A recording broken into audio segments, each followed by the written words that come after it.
ஒகேனக்கல் போயிட்டு மீன் சாப்பிடுங்க ப்ரோ. மீன் தானே எனக்கு ரொம்ப பிடிச்ச ஃபேவரட் ஃபுட்டு. நீங்கள் சொன்ன மாதிரி கன்ஃபார்ம் அதை செஞ்சிடும் வாங்க போகலாம். அதுக்கு ஃபஸ்ட்டு நம்மளுக்கு ஒரு வண்டி தேவைப்படுது. அந்த வண்டியை ஃபஸ்ட்டு தூக்கிட்டு போய் வண்டியை மட்டும் எடுத்துகிட்டு போனால் ஆகுமா? அதுக்கு பெட்ரோலும் போகணும் இல்லையா? அதனால் பெட்ரோல் ஃபுல் பண்ணிட்டு நாங்களும் கிளம்பிட்டோம். நம்ம தருமபுரியில் ஒரு ரவுண்டானே இருக்குல்ல, அந்த ரவுண்டானையை சுற்றிட்டு போகும்போது எனக்கு பழைய ஞாபகம்லாம் வருதுங்க.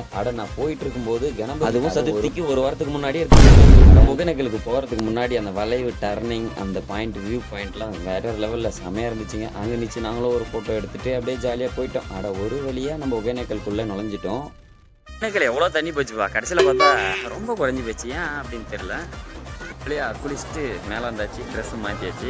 இப்போ நீங்கள் சொன்ன மாதிரி மீன் சாப்பிட போகலாம். ஓகேவா? வாங்க போகலாம். எனக்கு இங்கே மீன் கடையை பார்த்த உடனே நாக்குலேருந்து வச்சு விடுதுங்க.